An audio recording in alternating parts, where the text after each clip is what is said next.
হাফেজ মোহাম্মদ ইসরাফিলের মাথায় পাগড়ি পরিয়ে দিচ্ছেন আজকের মাহফিলের প্রধান অতিথি, প্রধান মেহমান হাফেজ হযরত মাওলানা সুলাইমান সিদ্দিকী সাহেব দামাত বারকাতুহুম।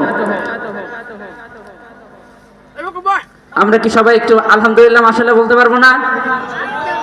এবং আমরা যারা সবাই আছি একটু সামনে আগে আসি, কষ্ট করে মেহেরবানি করে আমরা সবাই একটু আস্তে আস্তে আগে আসি, মেহেরবানি করে। আমার যুবক ভাইয়েরা, কলেজের টুকরা যুবক ভাইয়েরা এবং আমার বাবাজিরা, কিন্তু আমরা গ্যাপগুলো, ফাঁকা জায়গাগুলো পূরণ করে বসি।